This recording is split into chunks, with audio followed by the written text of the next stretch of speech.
These guys are about 11 days old. They're going to come on in and you guys are going to give them a bottle of milk for me. Alright, so the dogs we're working with today. This fella's name is Cruz. He's what we call a strong-eyed heading dog. Now he gets his name from the way he does his job. He goes right up and around the paddock and finds all the sheep, gets them into a nice tight group, and then brings them back to wherever I might be. These guys originate from England as an English Border Collie. Do you guys know what a Border Collie looks like? Yeah, a few nodding heads, cool, that's good. So they look very similar to Cruz here, but they have much more of a shaggier coat in them.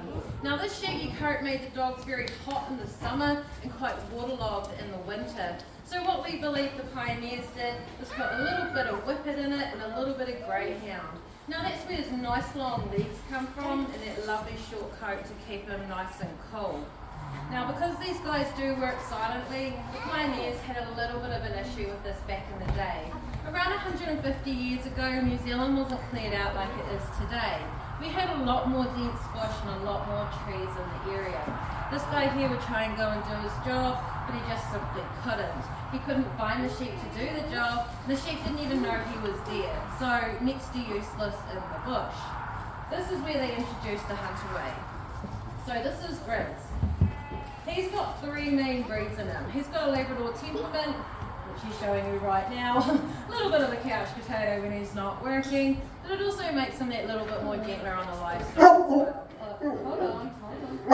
Grizz has also got a Border Collie brain, so he's not quite as intelligent as Cruz here, but he does have that strong drive to want to work with the sheep. Grizz has also got that big, beautiful English foxhound bark.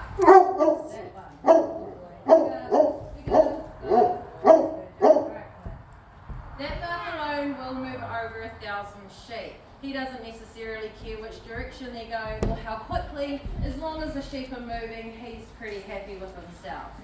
He's going to help us out this afternoon by pushing the sheep into the barn. All they see is a big, dark, scary hole. They don't want to come in. That's where his motivation comes up behind them. It's the same with our drafting job as well. He's going to give us a hand with that. It just gets the job done a little bit more effectively.